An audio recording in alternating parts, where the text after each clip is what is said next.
Shots fired in the school. We had the shooter in a classroom. A deadly school shooting in Highlands Ranch sent shockwaves through our state. It's hard to speak. I just need my kid up. Days later, leaders pledged millions of dollars to boost school safety. It's amazing how quick, after an act of domestic terror, we can find funds and money. Tonight, an exclusive Denver7 investigation has discovered a vast majority of that money has not been spent. I don't understand what the delay is. Why is the Douglas County School District sitting on the cash? And is it putting students at risk? Some projects cannot move forward until other projects are completed. There is frustration, but it's the type of frustration that we've dealt with for years. Tonight, Denver7 investigator Jennifer KOVALESKI is going directly to those in charge to get answers. Every single day, Hello. John and Maria Castillo come to this spot. This section of grass. How you doing, Bubba? It's their way of connecting with their son, Kendrick. How are you doing? Oh boy, every day's a struggle for my wife and I. Nearly 2 years have passed since 18-year-old Kendrick Castillo died a hero. Shots fired in the school. Oh my God. So we have a shooter in room 107. A classmate shot and killed their son inside the STEM school.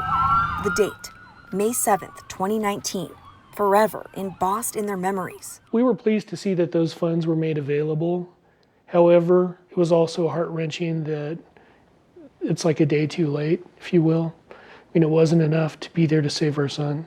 He's talking about the $10 million the Douglas County Commissioners redirected to improve school security and mental health. All in favor, state aye. Aye.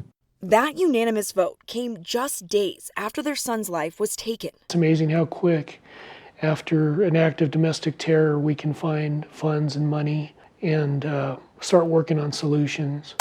Fast forward to now, 676 days later, and Denver7 Investigates uncovered the school district has only spent a fraction of that money. Millions of dollars meant to keep kids safe and address mental health. You know, I'm kind of blown away by that and taken back, because in all honesty and actuality with COVID, I mean, there's never been a more ideal time to put a plan in action. Take a look at the numbers. Commissioners gave Douglas County schools nearly $7 million. The rest mainly went to private and charter schools.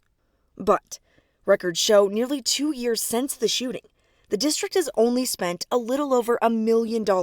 That's just 16%, leaving $5.6 million unspent, sitting in the bank.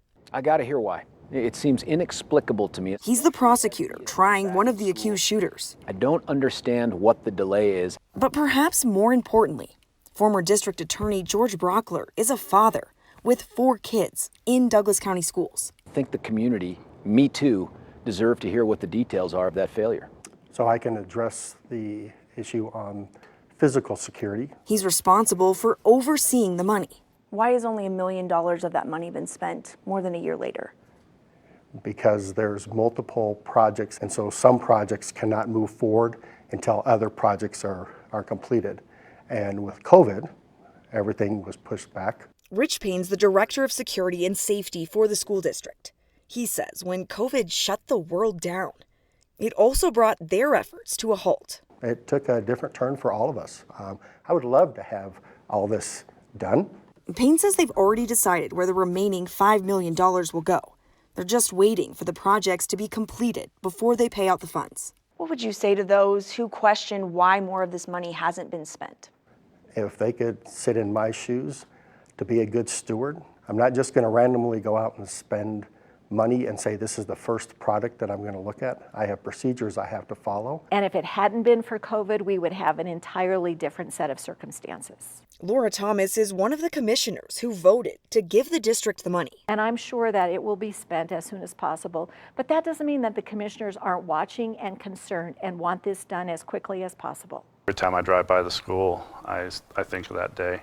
Captain Troy McCarty was one of the first deputies to respond to the STEM school shooting. What did you see when you walked into the school? A bunch of heroes, kids, scared to death, and carnage. It's a day he'll never stop thinking about.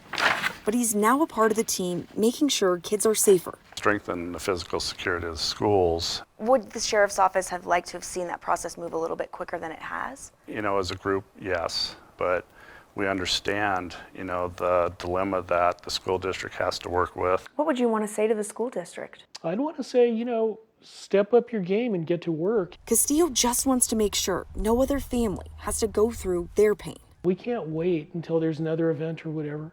And this money just sitting there, that's exactly what it's doing. The school district says it hopes to have all the money spent by this summer. It wouldn't go into specifics about many of the projects, citing security, but it did say a lot of the money is being spent on improving communication, a radio system that will connect all 4 law enforcement agencies, the schools, and first responders. That's something that didn't exist before the shooting. We will stay on top of this. I'm Denver7 investigator Jennifer KOVALESKI.